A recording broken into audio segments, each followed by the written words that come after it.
target yo'qyapman, natija yo'q, reklama yo'qyapman, lekin uni noto'g'ri odamlar ko'ryapti deydiganlar bugungi video darslikni обязательно o'tkazib yubormanglar.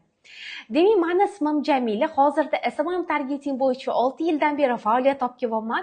Ko'plab biznes egalariga target reklamasini yoqishni o'rgataman va ba'zi birlar noldan kelib Facebookdan, Instagramdan reklamalarni yoqishni o'rganishadi. Bugun men sizlarga mijoz topishni 3 xil yo'lini ko'rsataman.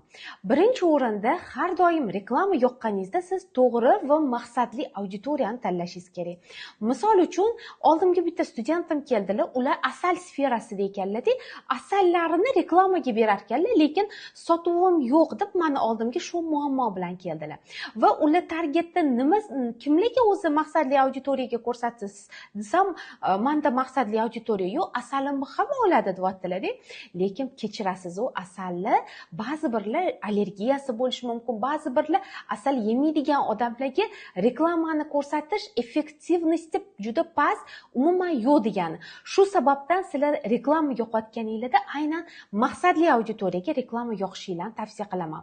Bunaqa situatsiyada biz aynan maqsadli auditoriya deganda reklama yo'qotganingizda target sizdan so'raydi, kim sizni reklamangizni ko'rsin. To есть qaysi auditoriya reklamangizni ko'rsin deganda siz aynan fishka so'zlariga asal qidirsin, desert qidirsin, sog'lig'iga qiziqsin deb mana shu kategoriyalarni tanlasangizgina reklamangiz to'g'ri направленияda ketadi.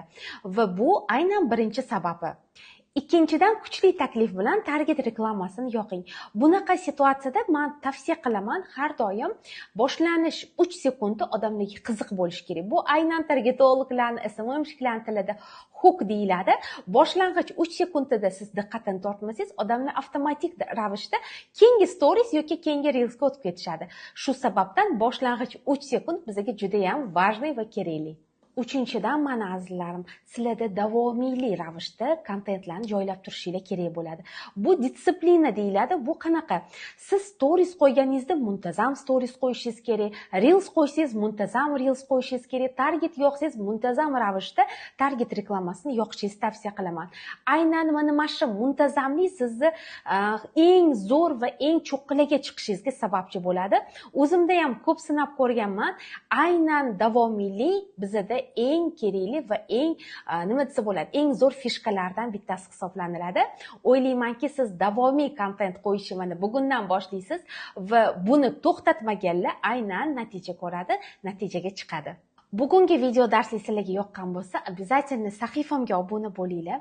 Demak, klientlarni kelishini o'zingiz kutib o'tirmasdan tezroq target yoqinglar, reklama yoqinglar, onlayn yurg'izinglar va zo'r sotuvlarni amalga oshiringlar. Bu sferani o'rganmoqchi bo'lsanglar, hozirda yangi ochiladigan offline potokimga nabor ketyapti.